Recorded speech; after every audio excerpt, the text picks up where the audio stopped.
Human beings are natural climbers. For thousands of years, the ability to climb trees, rocks, or natural structures was directly linked to survival. This was not just about strength, it was about food, safety, and adaptability. What if one of the oldest survival skills of our ancestors could also be one of the most powerful ways to protect your health today, especially after the age of 30, 40, or even 70? In the next 15 minutes, we will explore the science, the history, and the modern applications of climbing-inspired movements. By the end, you will understand why this ancestral exercise is far more than a physical activity. It is a path to resilience, longevity, and vitality.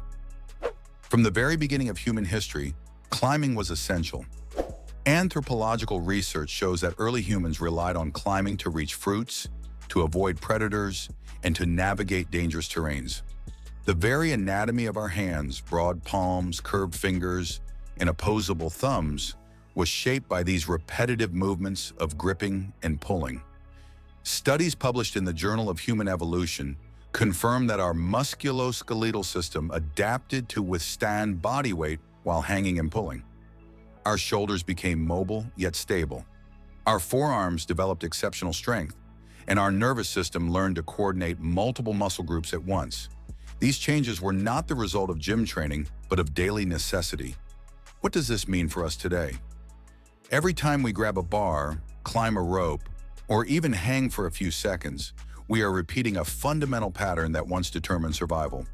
And this connection leads us to the next chapter: understanding which muscles are truly activated when we engage in climbing movements.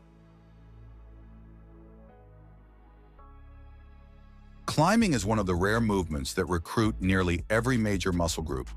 When analyzing the biomechanics, the upper body does most of the pulling, but the legs and core provide essential stability. The latissimus dorsi, the broad muscles of the back, generate upward pulling force. The trapezius and rhomboids stabilize the scapulae, keeping the shoulders strong and safe. The biceps, brachialis, and forearm flexors allow gripping and pulling. The core muscles, including the rectus abdominis and obliques, stabilize the torso, preventing excessive swinging. The legs, glutes, quadriceps, and hamstrings assist by pushing from below or anchoring the body against the surface. Unlike machine-based exercises that isolate one muscle at a time, climbing requires the body to work as a synchronized unit. This is why modern coaches describe it as one of the most functional training patterns. The body, however, is not only about muscles, it is also about adaptation and resilience. And this is where the scientific evidence becomes even more compelling. Watch the video till the end, because the last topic will surprise you. And don't forget to discover more tips in our next article and join our community. Stay healthy and focused. Watch your free workout videos and get started today. Scientific literature supports climbing-inspired exercise as one of the most effective strategies for overall health. Let's explore 5 main benefits. 1. Total body strength development. Because climbing demands simultaneous activation of multiple muscle groups, it builds integrated strength that is directly applicable to daily life tasks. Carrying groceries, lifting objects, or maintaining posture all become easier. 2. Joint health and mobility. Climbing naturally forces the shoulders, hips, and wrists through wide ranges of motion. This dynamic stretching protects joints and maintains flexibility, reducing the risk of stiffness with aging. 3. Preservation of muscle mass with age.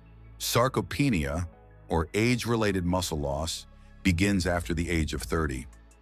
Research in the Journal of Aging and Physical Activity demonstrates that exercises involving suspension and pulling help maintain lean muscle mass, slowing down the decline. 4. Improved bone density. The load of climbing, where body weight is constantly managed against gravity, stimulates osteoblast activity, the cells responsible for bone formation. This is crucial for reducing osteoporosis risk, especially in postmenopausal women and older adults. 5. Psychological resilience. Sports psychology studies show that climbing lowers stress and improves self-confidence. The mental focus required to hold on, plan movement, and maintain control enhances brain-body coordination and reduces anxiety.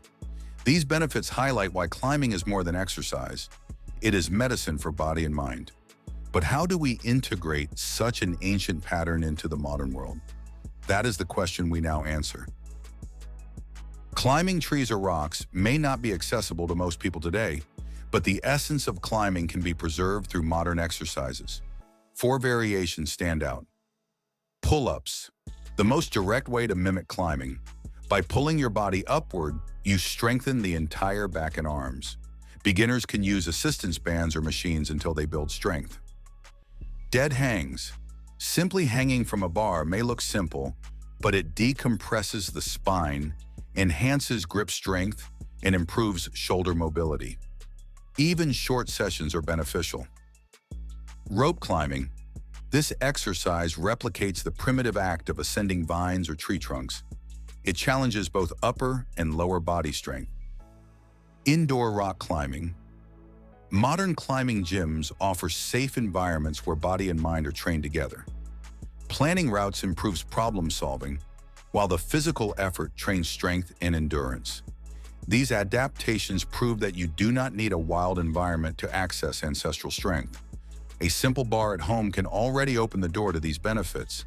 And while these adaptations are valuable, the real question is, how do they serve us as we age? That is where the next chapter becomes essential. One of the greatest misconceptions is that climbing-inspired exercises are only for the young or athletic. In reality, science shows that they can be adapted to every stage of life. After 40, joint health becomes a priority. Dead hangs can relieve shoulder compression, while controlled pull-ups prevent muscle imbalances. After 50, maintaining muscle mass is crucial. Gentle pull-up progressions, combined with resistance bands, protect posture and spinal alignment.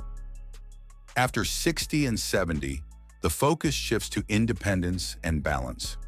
Modified versions of climbing, such as assisted holds or low-intensity rope pulls, enhance coordination, reduce fall risk, and preserve autonomy. Aging does not erase adaptability. On the contrary, research in geriatric physiology confirms that muscles, bones, and even the nervous system remain capable of growth and strengthening well into later decades of life. The key is progressive, safe practice, which brings us to a deeper insight. Climbing is not only about physical benefits, it is also about meaning. Climbing is a bridge to our origins. Every time the body pulls upward or holds onto something, it revives a movement that once defined human survival. It is a way of reclaiming a forgotten instinct, a reminder that strength is not only built in gyms, but is deeply encoded in human nature. This symbolic meaning enhances motivation. Training becomes not just an obligation, but an act of connecting with our evolutionary story. Climbing is more than a sport, more than an exercise. It is a timeless expression of human capability. By integrating climbing-inspired movements, whether through pull-ups, dead hangs, rope climbs, or indoor climbing, you can build strength, protect your joints, reinforce your bones, and sharpen your mind. Whether you are 30, 50, or 70, this ancestral practice can keep you strong, mobile, and resilient. Because in the end, climbing is not only about going upward, it is about lifting your health, your confidence, and your quality of life. If you like this video, you'll also enjoy this one that's appearing on your screen now. I'll see you there.